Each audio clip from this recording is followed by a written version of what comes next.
옆에 있는 분들과 함께 인사하겠습니다. 사랑하고 축복합니다.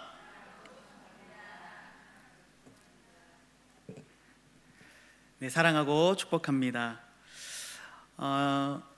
여러분, 저는 이제 목회자고 또 설교자죠. 근데 이 목회자로서 또는 설교자로서 가장 감사한 순간이 언제일까 이렇게 생각을 해보면 아마도 성도가 이렇게 설교를 듣고 정말 큰 은혜를 받아서 목사님, 설교에 정말 큰 은혜를 받았습니다. 제가 큰 도전과 감격을 받았습니다. 이렇게 말할 때가 아마 목회자에게 있어서는 아마 큰 기쁨일 것 같습니다. 또 더 나아가서 그 말씀을 통해서 정말 성도들의 삶이 변화되고 가치가 변화되고 이런 모습들을 볼 때에 목회자들에게는 더 없는 기쁨과 아마 감사가 넘치겠죠. 물론 그렇다고 해서 목회자들이 어떤 그런 좋은 평가, 좋은 말, 은혜 받았다는 말, 설교가 좋았다는 말, 그런 긍정적인 평가를 받기 위해서 설교하는 것은 아닙니다. 여러분, 우리는 왜 예배 시간에 설교를 들어야 할까요? 그냥 좋은 찬양만 좀 부르다가 마칠 수도 있잖아요. 근데 왜 우리는 꼭 하나님의 말씀을 들어야 할까요? 우리가 설교를 듣는 이유는요, 그 설교를 통해 하나님의 말씀을 통해서 하나님의 음성을 듣고 하나님의 뜻을 깨닫고 그리고 그 뜻을 따라 살아가기를 결단하고 우리의 삶이 변화되기를 바라는 그러한 목적을 위해서 우리는 하나님의 말씀을 예배 시간에 듣는 것이죠. 또 뿐만이 아니라 우리가 매일매일 큐티를 또 하잖아요. 큐티를 우리는 왜 합니까? 말씀을 통해서 동일하게 하나님 음성을 듣는 것이죠. 그래서 그 뜻을 따라 하루하루를 살아내기 위해서 우리가 매일 큐티를 하는 것이겠죠. 이것이 우리가 하나님의 말씀을 듣는 이유라고 말할 수 있을 것 같아요. 오늘 본문에서는 사도 바울이 데살로니가 교회를 생각할 때에 늘 마음속에 어떤 마음이 있냐면 감사가 넘치는 거예요. 여러분, 그런 사람 혹시 있으세요? 누군가를 떠오를 때마다 막 감사가 넘치는 거예요. 바울에게 있어서 데살로니가 교회가 바로 그런 존재였거든요. 왜 그랬냐면요, 바울이 데살로니가 전서 1장에 보면은 뭐라고 고백을 하냐면 내가 너희들의 믿음의 역사, 사랑의 수고, 소망의 인내를 들었다. 그리고 너희들의 그 믿음의 모습들이 많은 사람들에게 본이 되었고 너희들의 그 믿음의 소문이 정말 이 아가야와 또 이 마게도냐 지방에 많이 퍼져 있다. 그래서 내가 너희들을 위해서 기도하고 생각할 때마다 너무나도 감사가 넘친다라고 고백했었죠. 그리고 오늘 우리가 읽은 본문에서도 바울은 두 가지의 감사의 제목을 언급하고 있는 것을 보게 됩니다. 자, 본문을 다시 한번 볼까요? 이렇게 말씀하죠. 우리가 하나님께 끊임없이 감사함은 너희가 우리에게 들은 바 하나님의 말씀을 받을 때에 사람의 말로 받지 아니하고 하나님의 말씀으로 받음이니 진실로 그러하도다. 이 말씀이 또한 너희 믿는 자 가운데에서 역사하느니라. 이렇게 고백합니다. 이 사실 때문에 바울이 너무 감사한 거예요. 이 데살로니가 교회 성도들을 생각할 때마다 말이죠. 두 가지입니다. 첫 번째는 뭐였습니까? 데살로니가 교회의 성도들이요, 복음을 들을 때, 하나님의 말씀을 들을 때, 설교의 말씀들을 들을 때에 그 말씀들을 사람의 말로 받지 아니하고 무엇으로 받았다? 하나님의 말씀으로 받았다는 거예요. 그게 참 감사하다는 것이죠.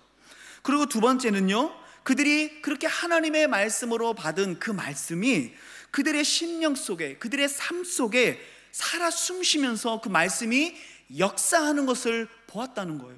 그것 때문에 너무나도 감사하다 이렇게 고백하고 있는 것이죠. 여러분들에게 한번 묻고 싶습니다. 하나님 말씀을 들을 때, 또 설교를 들을 때 여러분들은 그것을 하나님의 말씀으로 받고 계십니까? 사람의 말로 받고 계십니까? 아멘입니다. 하나님의 말씀으로 받아야죠.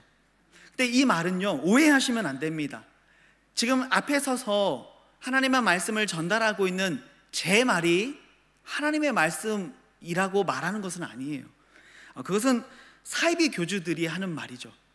저는 단지 말씀을 연구하고 그 안에 진리와 또 우리의 삶의 적용점들을 잘 추려서 그것을 우리 성도님들에게 잘 전달하고 있는 거지 제 말이 곧 하나님의 말씀이 되는 것은 아닙니다. 그런 면에서 생각해 볼 때에 설교자가 하나님의 말씀을 대언한다 라는 이런 식의 표현은 조금 맞지 않는다라고 저는 개인적으로 생각하는데요, 중요한 것은 무엇이냐면 우리가 그 설교의 말씀, 하나님의 말씀을 들을 때 그것을 사람의 말로 받지 않고 하나님의 말씀으로 받는 믿음이 우리 안에 있어야 된다라는 것이죠. 어떤 사람들은 어떤 설교의 퀄리티를 이야기하거나 지적할지 모르겠어요. 또 어떤 사람들은 앞에 서 있는 이 설교자의 자질에 대해서 또 지적할지도 모르겠어요. 물론 저 또한 오늘 하나님의 말씀을 전달하고 있지만 참 부족하죠. 제가 완벽한 사람이 아니고 정말 제 청년들한테 그런 얘기를 자주 하지만 제가 한 주 동안 살아왔던 모습이나 말이나 제 안에 있었던 생각들을 마치 비디오로 만들어서 여기에 딱 상영한다면 아마도 저는 당장 한국으로 도망가야 될 거다. 아마 저렇게 청년들한테 자주 얘기하거든요. 그러니까 다 부족합니다.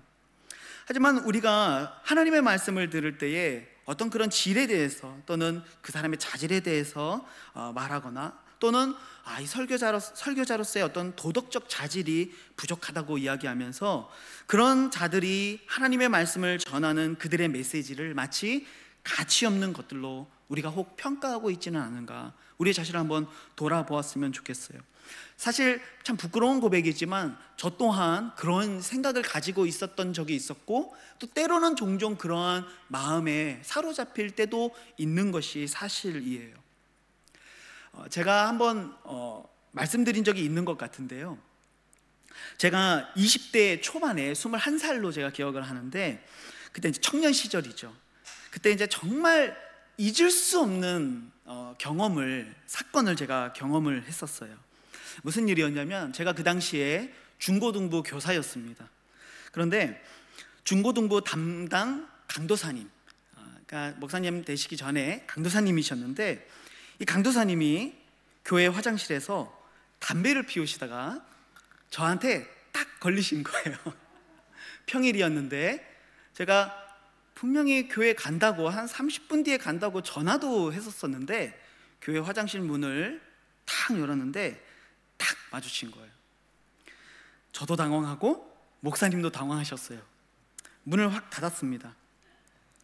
여러분 한번 생각해 보세요. 그 후에 중고등부 교사로서 저의 마음, 그리고 그분의 설교를 듣는 제 마음이 어땠을까요? 상상이 좀 되시죠? 정말 몸부림을 쳤던 시간이었던 것 같아요. 제가요 이 이야기를요 아무한테도 말을 할 수가 없었어요. 그래서 막 끙끙 앓고요 기도하고 그랬는데요, 결국에 연말에 이 강도사님이 사임을 하신 건지 사임을 당하신 건지 모르겠지만 어쨌든 사역을 정리하셨어요. 그때 제 인생에 정말 잊을 수 없는 기억이었습니다. 설교자가요 자신이 전달하는 메시지에 합당한 삶을 살기 위해서 노력해야 되는 것은 지극히 당연한 일이죠. 그래서 설교자가 하나님 앞에 먼저 회개해야 되고요, 내가 선포한 메시지를 따라 살기를 노력해야 되죠. 하지만 우리는 다 하나님 앞에 연약하잖아요. 그래서 우리는 하나님의 말씀의 이 권위와 능력이 설교자의 어떤 자질이나 어떤 메시지의 퀄리티에 의해서 좌지우지 되는 것이 아니라는 것을 우리는 인정해야 됩니다. 도리어 하나님의 말씀이 가지고 있는 그 자체의 권위를 인정하고, 그래서 우리는 그 하나님의 말씀을 하나님의 뜻과 하나님의 음성으로 받으며 그 말씀 앞에 순종하는 우리의 태도가 너무나도 중요하다라는 것이죠. 저는 사실 여기 앉아 계신 우리 성도님들에 비하면 굉장히 어린 나이에 속하죠. 어떻게 보면 여러분들의 자녀들보다 제가 더 어릴 수도 있습니다. 그렇죠? 그런데 앞에서 목사이기 때문에 하나님의 말씀을 전할 때에 어떤 사람들은 그런 생각을 할지도 모르죠. 어린 사람이라고 생각할지도 모르겠어요. 내가 더 신앙생활을 오래 했다고 생각할지도 모르겠어요. 또는 제 설교가 그렇게 수준 높은 설교가 아닐지도 모르고요. 어쩌면 여러분들이 저를 생각하실 때에 강가람 목사는 뭔가 말씀과 삶이 좀 달라, 이런 생각을 가지고 계실지도 모르겠죠. 그런 생각에 사로잡힐 때 우리가요, 이 하나님의 말씀 앞에 순종하거나 그 말씀 앞에 온전히 나아갈 수가 없다는 거죠. 그래서 오늘 이 말씀을 통해서 하나님 우리들에게 도전하고 있는 거예요. 하나님의 말씀을 들을 때에 사람의 말로 받지 말고 그것을 하나님의 말씀으로 받아야 된다. 우리가 누군가의 자질을 이야기하고 누군가의 어떤 도덕적인 것들을 이야기하기 전에 우리는 하나님의 말씀 앞에 겸손하게 설 수 있는 마음이 필요합니다. 하나님의 말씀을 하나님의 말씀으로 받는 신앙적인 태도가 오늘 내 마음속에 있었는지를 한번 돌아볼 수 있는 이 밤이 되시기를 주님의 이름으로 축복합니다. 하나님의 말씀으로 받는다, 이것은요 설교자의 권위를 높이는 게 아닙니다. 도리어 어떤 권위를 높이는 겁니까? 말씀의 권위를 높인다는 것을 의미하죠. 그렇기 때문에 말씀을 전하는 자와 상관없이 내가 그 말씀을 통해서 하나님의 음성을 듣고 하나님의 뜻을 발견하고 진리를 깨닫고 그 말씀을 따라 살아가려는 나의 태도와 관련된 것입니다. 그것이 말씀의 권위를 높이고 하나님의 권위를 인정하는 태도라는 것이죠. 아무리 훌륭한 설교라도 그것을 듣지 않고 그것을 통해 영적 진리를 깨닫지도 못하고 그 말씀을 따라 살아가려는 태도도 가지지 않으면요, 그 말씀은 하나님의 말씀으로 받지 못한 것이죠. 이런 사람에게서 여러분 열매를 기대할 수 있을까요? 그럴 수 없겠죠. 마치 이런 사람은 어떤 사람과 같냐면 예수님께서 비유하신 것처럼 말씀의 씨앗이 마치 길가에 떨어진 것과 같은 사람입니다. 마음이 너무 굳어져 있는 거예요. 사람들이 오고 가면서 그 땅을 하도 많이 밟다 보니까요, 너무나도 단단하게 굳어져 있는 그런 마음밭이 되어버린 것이죠. 설교자를 향한 어떤 비판과 정죄, 하나님의 말씀을 듣지 않고 순종하려 하지 않는 영적 교만으로 마음이 너무나도 단단하게 굳어져 있는 거예요. 하나님의 말씀이 그들의 심령에 뿌리를 내릴 수가 없는 것이죠. 이런 사람들은 어떻게 됩니까? 공중의 새가 와서 그 말씀의 씨앗을 곧 먹어버리는 거예요. 그러니까 열매를 맺을 수가 없죠. 뿌리를 내릴 수가 없는 것이죠. 하지만 반대로 누구의 말씀이든지, 어린 자의 이런 저처럼 어린 목사의 말씀이든지 간에, 어떤 말씀이든지 간에 여러분들이 정말 그 작은 가르침이라 할지라도 그 안에서 하나님의 음성을 듣고 그 말씀 속에 담겨져 있는 진리를 깨닫고 그 말씀을 통해 하나님이 오늘 내가 어떻게 살기를 원하시는지, 내가 어떤 결단을 하기 원하시는지, 내가 어떤 것들을 회개하기 원하시는지를 깨달아서 내 삶을 돌이키겠다라는 믿음의 결단과 다짐이 있었다면 그 사람은 이 말씀을 사람의 말이 아니라 바로 하나님의 말씀으로 받고 있는 사람이라는 것이죠. 여러분, 우리의 자신을 한번 돌아볼 수 있는 귀한 시간이 되었으면 좋겠습니다. 다윗의 삶을 한번 생각해 보세요. 이 다윗이 밧세바를 범하죠. 그리고 이 밧세바의 남편인 우리아를 죄를 덮기 위해서 이 전장에서 불러옵니다. 그리고 그 아내와 동침하도록 만들죠. 그런데 자신의 죄를 덮으려고 했던 모든 계획들이 다 수포로 돌아가자 결국 그가 선택한 방법이 무엇입니까? 자신의 충직한 이 신복인 우리아를 죽게 만드는 것이었어요. 물론 자기 손에 피를 묻힌 것은 아니었지만 그것은 다윗의 살인이었음이 분명합니다. 그리고 밧세바의 그 남편 우리아의 장례가 마치자마자 다윗은 어떻게 하죠? 이 밧세바를 자신의 궁으로 데려와서 자신의 아내로 삼아버리죠. 여러분, 이것이 다윗의 삶이었어요. 그때에 이 나단 선지자가 와서 다윗에게 그의 죄를 지적하죠. 참 그래요. 당신이 이런 죄를 지었습니다라고 처음부터 말했으면 조금 모르겠는데 막 비유로 다윗이 마치 아닌 것처럼 막 그렇게 얘기하잖아요. 그러니까 다윗이 자기 말하는 것인지도 모르고 막 어때요? 그런 사람은 막 죽어야 될지다 막 이렇게 막 말해놨는데 그때 그 사람이 바로 당신입니다라고 말했을 때 여러분 얼마나 창피했겠어요. 얼마나 부끄러웠겠어요. 쥐구멍에라도 숨고 싶었던 심정이었겠죠. 그는 왕이었어요. 엄청난 권력을 가지고 있었던 사람이죠. 그는 자신의 힘과 권력으로요 선지자의 입을 막을 수도 있었겠죠. 화를 낼 수도 있었을 거예요. 또는 선지자를요 죽일 수도 있었겠죠. 그런 권력을 가지고 있는 사람이었던 거예요. 하지만 다윗은 어떻게 합니까? 그 말씀을 들을 때에 그것을요 사람의 말로 받는 것이 아니에요. 하나님의 말씀으로 받죠. 그래서 그 말씀을 듣자마자 그는요 하나님 앞에 무릎을 꿇습니다. 눈물을 흘립니다. 마음을 찢습니다. 눈물로 침상을 적십니다. 그리고 하나님 앞에 고백하죠. 나를 용서해 주십시오. 다시 구원의 감격을 내게 회복시켜 주십시오. 성령을 내게서 거두지 말아 주십시오.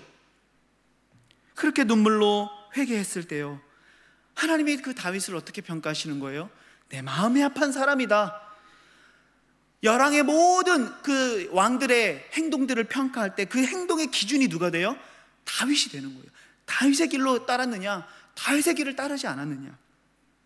여러분, 하나님이 바로 다윗의 그 모습을 보신 것이죠. 하지만 정반대의 왕도 있었어요. 남유다의 8대의 왕인 요아스 왕이 그 주인공입니다. 요아스 왕은요 그런 평가를 받아요. 제사장 여호야다가 살아있는 동안에는 여호와 보시기에 정직히 행하였더라, 이렇게 평가를 받습니다. 근데 앞에 단서가 붙었어요. 제사장 여호야다가 살아있는 동안에는. 이 여호야다는요 이 요아스 왕이 어릴 때 이 그 아달랴 여왕이요 다윗의 가문들을 다 죽입니다. 왕자들을 다 죽여요. 근데 그때 한 왕자를 딱 빼돌리고 이 숨겨서 키우죠. 이 제사장이 6년 동안 이 아이를 숨기며 키웁니다. 그러고 나서 이 아이가 7살이 되었을 때에 왕으로 등극하는 거예요. 그래서 그의 평생의 여호야다 이 제사장은요 이 요아스 왕의 멘토인 거예요. 영적인 선생님이죠. 근데 이 여호야다가 죽은 다음에 이 요아스 왕이요 하나님을 버립니다. 그리고 아세라 목상과 우상들을 섬기기 시작합니다. 그때에 이 여호야다의 아들인 스가랴 선지자가 와서요 요아스 왕과 그와 함께 타락한 모든 자들을요 책망하는 장면이 나오는데, 그때 이 요아스 왕이 어떻게 하죠?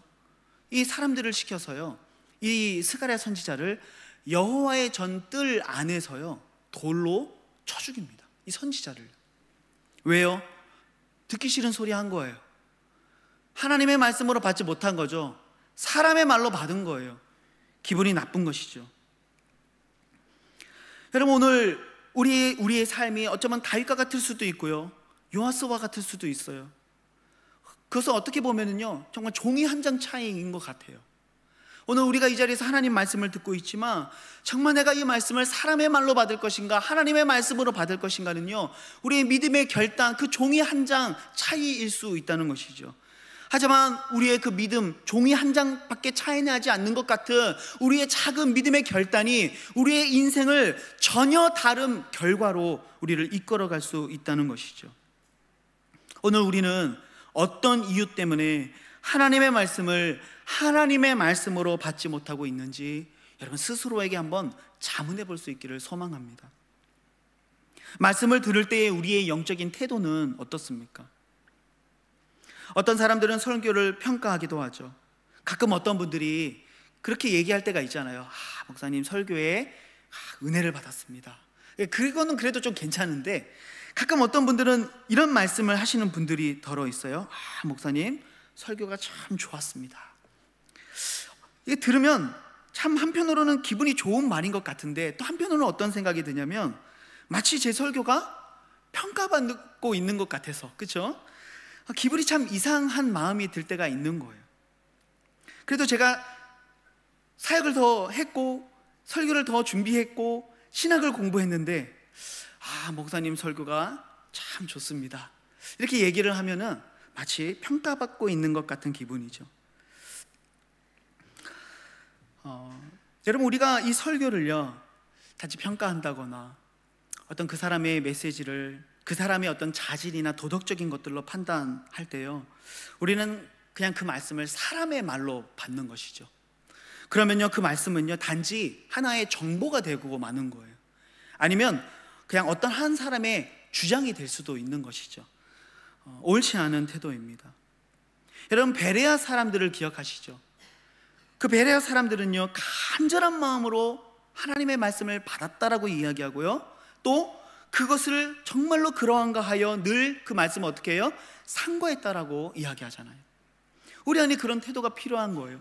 정말 간절한 마음으로 하나님이 오늘 나에게 어떠한 말씀을 주시는가, 하나님이 오늘 나에게 말씀하시는 것이 무엇인가라고 하는 그 마음을 가지고 겸손과 순종의 결단을 가지고 하나님 말씀 앞에 나아가야 되는 것이죠. 그래서 누가 전하고 누가 어떻게 전했는가 보다 더 중요한 것이 있다면 오늘 내가 그것을 하나님의 말씀으로 받는 것임을 여러분 잊지 않으시기를 소망합니다. 믿음은 어디에서 나죠? 들음에서 나는 것입니다. 우리의 마음이 겸손하게 하나님의 말씀을 들을 때에, 그것을 하나님의 말씀으로 받을 때에 우리에게 비로소 아름다운 믿음의 열매들이 맺게 되는 것이죠. 내가 만약 오늘 내 삶이 하나님의 말씀을 들을 때 그것을 하나님의 말씀으로 받지 못하고 사람의 말로 받고 있었다라고 한다면요, 이 영적인 질병을 여러분 빨리 고치시기를 축원합니다. 안 그러면요, 다른 사람이 아니라 누가 죽어요? 내 자신이 죽게 되는 것이죠. 영적으로 삐쩍 말라가게 되는 것이죠. 참 저도 부끄럽지만 그런 순간들이 있었던 것 같아요. 특별히 신학을 처음 시작하고 신학을 공부하고 또 신대원에서 체프를 드리는 그런 시간, 매일매일 체프를 드리거든요. 매일매일 새벽 기도가 있고 매일매일 체프를 있어요. 화수 목금 이렇게 4일 동안요. 기숙사 생활을 하니까요. 근데 정말 도전이 되고 은혜가 되는 그런 교수님 설교도 있는데요, 뭐 제가 누구라고 말씀하지는 않겠지만은요, 정말로 이게 학교에 정치적으로나 도덕적으로나 정말 큰 무리를 일으키시는 그런 분들이 계세요. 근데 그런 분들이 학교에 정말 중요한 자리를 차지하고 있고, 그런 분들이 와서 채플에서 설교를 할 때요, 마음이 너무 어려운 거예요. 판단하는 마음이 드는 거죠. 본인이나 더 잘 살 것이지, 뭐 이런 마음이 드는 거예요. 심지어 제가 2학년 때였나요? 3학년 때는요, 부끄럽지만 그 막 퇴진 그 피켓을 들고요, 막 마스크 쓰고요, 그 체프실 밖에서 막 전교생들이 그렇게 막 데모하고 막 그런 좀 학교에 어려웠던 시간들도 있었거든요. 근데 그때에 그런 모습들도 있었지만 한편으로 늘 동료 전도사님들과 그렇게 이야기하면서 같이 기도하고 했던 건 뭐냐면, 우리가 그럼에도 불구하고 하나님의 말씀을 받는 것에 있어서 우리가 절대로 실패하지 말자, 우리가 이 마음을 절대로 잃어버리지 말자, 뭐 이런 이야기들을 나누었던 적이 있습니다. 사랑하는 성도 여러분, 오늘 하나님의 말씀 앞에서 그것을 사람의 말로 받는 것이 아니라 정말 하나님의 말씀으로 받을 수 있는 영적 겸손함이, 간절함이, 갈급함이 있으시기를 우리 주님의 이름으로 축복합니다. 사도 바울이 이 로마 감옥에 갇혔을 때 빌립보 성도들에게 편지를 쓰게 됩니다. 그러면서 이런 고백을 했어요. 빌립보서 1장 15절부터 18절까지를 제가 한번 읽어보겠습니다.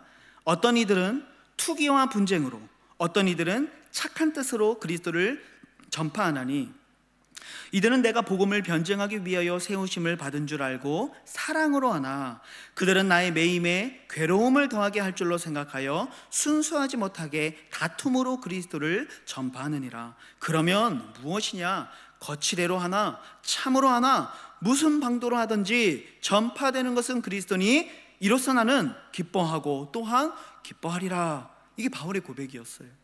무슨 말이죠? 불순한 의도로 복음을 증거하는 사람들이 있었다는 거예요. 근데 바울은 그런 것들을 신경 쓰지 않아요. 밥그릇 싸움하고 있는 거예요 지금. 그런데요, 바울은 그런 거 전혀 신경 쓰지 않아요. 어떤 방도로든지 전파되는 것이 그리스도니 그것이 중요하다는 것이죠. 그것에 내가 기뻐하고 있다라고 말씀하고 있어요. 저는 이것이 우리에게 정말 필요한 영적인 태도라고 생각합니다. 어떤 자격이나 능력 때문에 그 말씀에 순종하거나 그 말씀에 순종하지 않기로 결정하는 자들이 되면서는 안 되는 것이죠. 우리는 증거하는 자나 그 말씀의 어떠함 때문에 겸손하게 또는 순종하는 것이 아니라 하나님의 말씀이 가지고 있는 그 권위 앞에 순종하고 그 말씀을 하나님의 말씀으로 받을 수 있는 귀한 믿음의 태도를 가질 수 있기를 우리 주님의 이름으로 축복합니다. 그래서 이 데살로니가 교회 성도들은요, 하나님의 말씀을 받을 때 그것을 사람의 말로 받지 않고 하나님의 말씀으로 받았다는 거예요. 그래서 이 데살로니가 교회 가운데 나타난 아름다운 믿음의 열매들이 있었는데, 그게 이제 오늘 본문 13절 뒷부분에 나오고 있습니다. 말씀을 띄워주시면요, 이 말씀이 또한 너희 믿는 자 가운데에서 무엇을 합니까? 역사하느니라, 이렇게 말씀해요. 하나님의 말씀으로 받았을 때, 사람의 말이 아니라 하나님의 말씀으로 그것을 받았을 때, 그 말씀이 믿는 자 가운데서 역사한다는 거예요. 일하고 있다는 거예요. 워킹하고 있다는 것이죠. 여러분, 히브리서의 기자가 그런 말씀을 하잖아요. 하나님의 말씀은 살아있고 활력이 있다. 옛날 성경에는 운동력이 있다, 이렇게 표현했잖아요. 이 말씀이 어떤 이미지를 가지고 있는 거예요? 살아 숨쉬고 있는 거예요. 그 말씀이 한 심령 가운데 심겨질 때에, 그 심령 속에 들어갈 때에 그 심령 속에서 이 말씀이 살아 역사하는 거죠. 그 사람을 막 변화시키는 거죠. 새롭게 하는 거죠. 하나님의 말씀에 역사가 나타나는 거예요. 언제요? 사람의 말로 받지 않고 하나님의 말씀으로 받았을 때, 그때 그러한 역사가 나타났다는 것이죠. 특별히 이 데살로니가 교회 가운데 나타난 이 말씀의 역사가 오늘 보면 14절부터 16절까지 나옵니다. 그들이 사람의 말로 받지 않고 하나님의 말씀으로 그 말씀을 받았을 때에 그 말씀이 그들 가운데 역사하기 시작하는데, 그 말씀의 역사를 통해 이들이 어떤 일들을 하냐면요, 고난 중에서도 기뻐하고 인내하며 믿음을 굳게 지켜내는 거예요. 14절부터 16절까지를요 제가 세 번역으로 한번 읽어보겠습니다. 형제 자매 여러분은 그리스도 예수 안에서 유대에 있는 하나님의 교회들을 본받는 사람이 되었습니다. 그들이 유대 사람에게서 고난을 받은 것과 같이 여러분도 여러분의 동족에게서 똑같은 고난을 받았습니다. 유대 사람은 주 예수와 예언자를 죽이고 우리를 내쫓고 하나님을 기쁘게 해드리지 않고 모든 사람에게 적대자가 되었습니다. 그들은 우리가 이방 사람에게 말씀을 전해서 구원을 얻게 하려는 일까지도 방해하고 있습니다. 이렇게 얘기하고 있죠. 여러분, 데살로니가 교회는요, 바울이 2차 전도 여행 때 들렸던 교회입니다. 근데 정말 그 교회에 이제 복음을 증거하기 위해서 방문했는데요, 너무나도 극심한 유대인들의 이 방해 공작이 있었어요. 그래서 이 데살로니가에서요 고작 3주밖에 머물지 못하고 베레아 지역으로 밤중에 이동을 하게 됩니다. 이 유대인들의 방해가 얼마나 심했냐면 이 베레아로 갔는데도 불구하고요, 유대인들이 소문을 듣고요 베레아까지 쫓아와가지고 막 복음 증거한 것을 방해했던 지역이 바로 이 데살로니가 지역이었던 거예요. 얼마나 많은 유대인들의 방해, 동족들의 그 극심한 적대로 인해서 적지 않은 고통 중에 있었던 교회라는 것이죠. 근데 그러한 상황에도 불구하고 비록 바울이 3주밖에 거기에 머물지 못했지만 그들의 이 믿음이 너무나도 아름답게 꽃을 피우고 있는 거예요.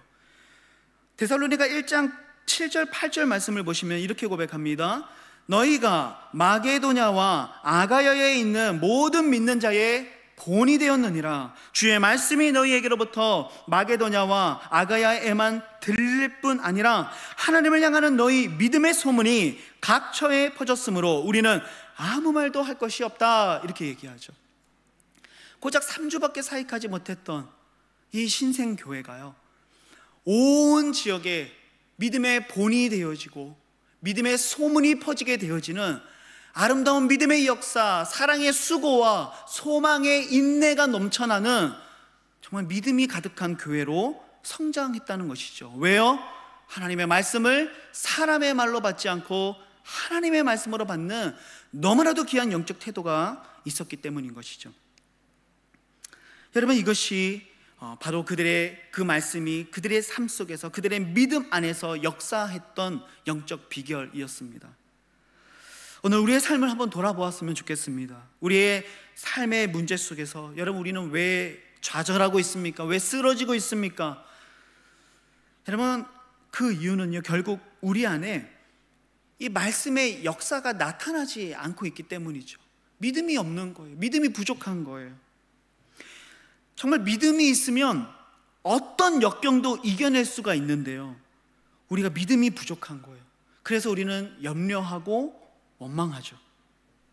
상황이 아니에요. 믿음이 부족하기 때문에 그런 것입니다. 근데 우리가 하나님의 말씀을 들을 때 그것을 단지 사람의 말로 받는 것이 아니라 정말로 나를 향한 하나님의 음성, 나를 향한 하나님의 뜻, 하나님이 오늘도 내 귀에 속삭이시는 주님의 음성으로 그 말씀을 받을 때에 그 말씀이 우리의 안에서 살아있고 숨쉬며 활력이 넘치며 우리의 삶의 역사를 일으키기 시작하는 것이죠. 믿음이 생기는 거예요. 정말 하나님이 선하신 분이라는 믿음이 우리 안에 생기게 되는 것이죠. 그래서 다윗의 고백처럼 정말 내게 부족함이 없습니다. 왜요? 바로 여호와가 나의 목자이시기 때문에 그렇습니다. 내가 사망의 음침한 골짜기로 다닐지라도 나는 해를 두려워하지 않습니다. 왜요? 주의 지팡이와 막대기가 나를 안위하고 계시기 때문입니다. 막 이 믿음이 생기는 거예요. 그래서 고난의 길을 걸어가고 있는데도 그의 얼굴에 평안의 웃음이 꽃피게 되는 것이죠. 믿음이 있으면 어떤 역경도 이겨낼 수 있는 것인데 우리의 믿음이 부족하다는 것을 많이 느끼게 돼요. 이 믿음이 우리의 삶을 변화시키게 되는 거죠. 모든 죄책감으로부터 우리를 자유하게 하는 거예요. 진정한 자유함을 누리게 하죠. 하나님을 향해 우리의 인생을 걸어도 될 분명한 동기와 이유를 발견하기 시작하는 것이죠. 우리의 삶을 하나님 앞에 맡기기 시작하는 거예요. 하나님의 말씀이 우리 안에 살아 숨쉬며 역사하기 때문에 그렇습니다. 사랑하는 성도 여러분, 오늘 내 삶에 하나님의 말씀의 역사가 나타나는 은혜가 있기를 소망합니다. 어떨 때 그것이 가능해요? 하나님의 말씀을 받을 때 그것을 사람의 말로 받지 않고 하나님의 말씀으로 받을 때 바로 그 말씀이 우리의 믿음 안에서 역사하느니라 라고 성경은 말하고 있는 것이죠. 사랑하는 성도 여러분, 복음도 또 이 설교도 다 사람이 전하는 거죠. 그런데 그것을 단지 사람의 말로 받으면 우리에게 아무런 능력이 없는 거예요. 하지만 그것을 하나님의 말씀으로 받을 때 우리 안에 그 말씀이 살아 숨쉬며 역사하며 어떤 고난 속에서도 믿음을 지켜낼 힘을 주시고 역경 속에서도 무너지지 않을 용기를 주시며 고통 중에서도 기뻐할 수 있는 힘을 우리들에게 주시는 것이죠. 오늘 이 밤에 다시 한번 하나님의 말씀 앞에 겸손히 그 말씀을 하나님의 음성으로, 하나님의 말씀으로, 나에게 주시는 하나님의 그 속삭임으로 받으며 순종하며 결단할 수 있는 믿음의 결단이 여러분들에게 있으시기를 우리 주님의 이름으로 축복합니다. 오늘 말씀 붙잡고 함께 우리 기도하길 원합니다. 여러분, 우리는 하나님 말씀 앞에 어떤 태도를 가지고 있었습니까? 그것을 사람의 말로 받고 있지는 않았습니까? 오늘 이 말씀처럼 하나님, 이제는 그 하나님의 말씀을 들을 때, 그 하나님의 말씀을 읽을 때, 때로는 하나님의 말씀이 선포될 때에 그것을 사람의 말로 받지 아니하고 하나님의 음성으로, 하나님의 말씀으로, 나를 향한 하나님의 속삭임으로 받기를 원합니다.